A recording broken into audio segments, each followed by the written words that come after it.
Joining us now is Democratic strategist Matt Bennett and Republican strategist Doug Heye. Thank you, gentlemen, for being here. All right, so instead of the president-elect being the first to announce he's blowing up the funding bill, Elon Musk was the first to do so on his platform X, and he went off with many tweets. Does this give the perception, at least, that an unelected billionaire is calling the shots here? I'll start with you, Matt. It absolutely does. I mean, we're supposed to have one president at a time. At the moment, we have three. We have President Biden, who is the president. We have the president-elect, Trump, and we have the unofficial president-elect in Musk. And that is a very complicated and very bad situation. You know, transitions are vulnerable times for the United States.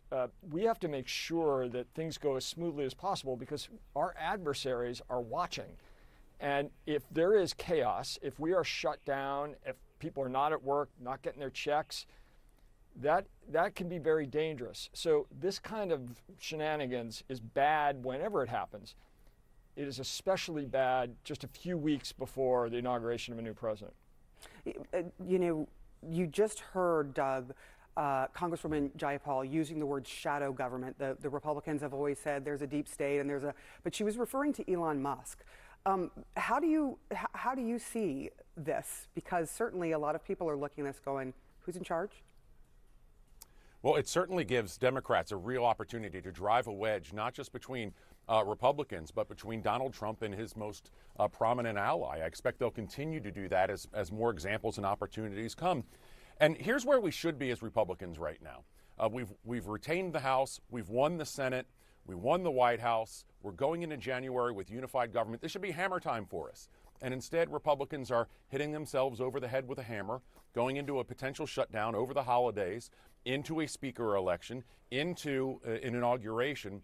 And it means, yes, as Matt said, that there are vulnerabilities here, but it also means that this does not help Donald Trump's agenda to kick off the way that it should. If there are questions about the speaker vote, if we're dealing with those kinds of questions moving forward into an inauguration, it creates problems for Donald Trump that he doesn't need as a brand new president or as a president-elect building that transition. And especially because, shutdown or no, you have to then have some kind of a strategy for how do you get out of this? What is the deal you cut? How do you reopen government?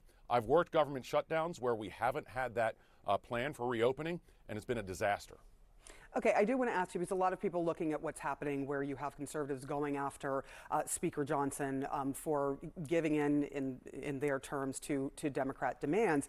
And so a lot of folks saying, looks like he's not going to keep his job. But we just got this from President-elect Trump, who went on his social media site and said, in his words, that Speaker Mike Johnson will easily remain Speaker if, and I'm quoting here, he acts decisively and tough and gets rid of all the traps being set by Democrats.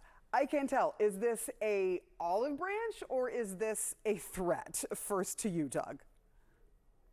It's both. Let's remember, and I've said this to you, Sarah, before, Donald Trump doesn't give points. He only takes them away, one at a time.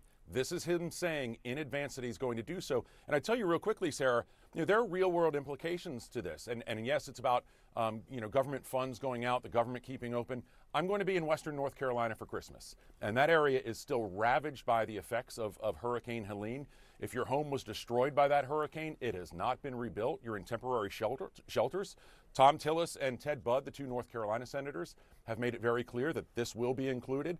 And this is obviously a fight. This is part of the fight that's going to continue on this.